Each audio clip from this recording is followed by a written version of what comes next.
بسم الله الرحمن الرحیم. ګرانو بچو، زر بیا ستړي مه شئ. نن مونږ د ساینس مضمون دی، موضوع ده پوزه یا نوز.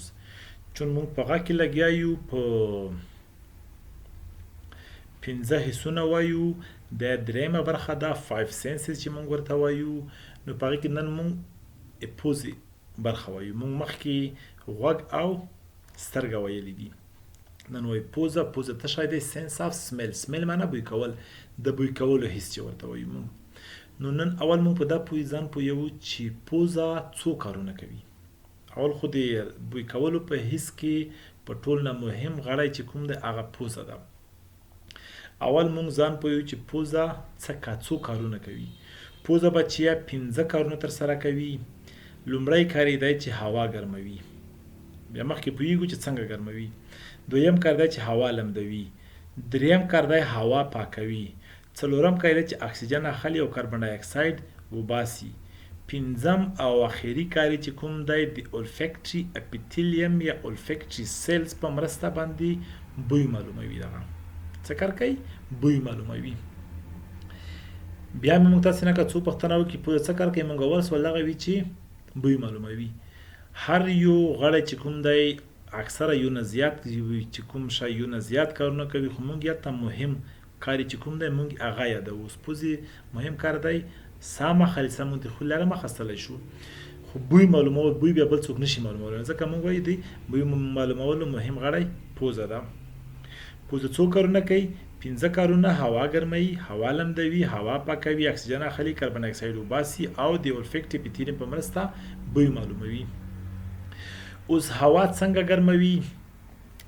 دا پوزه دی موږ سره د خولې له مخه سره شي پوزې لري، خو پوزې لري دا ګټه ده چې پوزه کې ننه ویښتان دي هغه هوا پاکوي. د ننه چې کومې دي د برخه یې ده له دیوالونه یې دي هغه یو قسم برخې نه جوړ شوي دي چې هغې ته میوکس وایي. هغه څه کار کوي؟ هغه چې کومه د خاوره مونږ ننکوله کله په پوزه کې یو ویښتان دي، ویښتان یې رانسي، نن نه پرېږدي. اول د میوکس چې کوم دی دغه سرې غونده کې غدی چې خاوره شي دې پرې ونښلي، نه پرېږدي چې سږو ته لاړ شي، ځکه چې په سږو کې بیا تاوان کوي. نو دا اول کار څه کوي چې هوا پاکوي. او بل دا میوکس چې کوم دی دغه دا کمال هم لري چې دینه کله هوا تیریږي هغه هوا له ګرمه کړي او ورسره یې لمده کړي. څه وکړي؟ نمجنه یې کړي. د بل کار دغه کې د میوکس چې کوم دی د دې چې کومه ننه برخه ترېنه جوړه ده، دغه برخه چې کومه جوړه ده د پوزې والا د ننه چې پوزې نلۍ ده، یو دا کار کوي چې هوا پاکوي. چې کومه خاوره دوړه پکې راغله هغه دلته ورسره ونښلي، یو ویښتان یې رایساره کړي او د پوزې د ننه دیوال سره میوکس سره ونښلي، هلته پاتې شي. او دویم کار دغه کې د میوکس چې هوا لمدوي او ګرموي، دومره ګرمه کړي او دومره لمده کړي چې سږو ته برابره وي، سږو ته تاوان ونه رسوي. څلورم کار دغه دی چې مونږ ساه اخلو دې په لاره، اکسیجن اخلو او بیرته د پوزې په لاره مونږ کاربن ډای اکساید وباسو. او پنځم کار دا ده چې په دې کې دلته یوزي حساسې حجرې دي. څه شي دي؟ حساسې حجرې دي چې هغه اتش سره حساسیت لري د بوی سره. د بوی چې کوم مالیکولونه دي په کومه هوا چې موږ اخیستي دو چې څنګه هغه مالیکولونه راغله دلته د دې ته اولفیکټري سیل یا اولفیکټري اپیتیلیم وایي دلته پروت دی چې څنګه د هغې سره ولګېدل هغه فوراً دغه بوی کش کړي، مغزو ته یوسي، برین ته، او برین ورته ووایي چې دا خو پلاني شي بوی دی.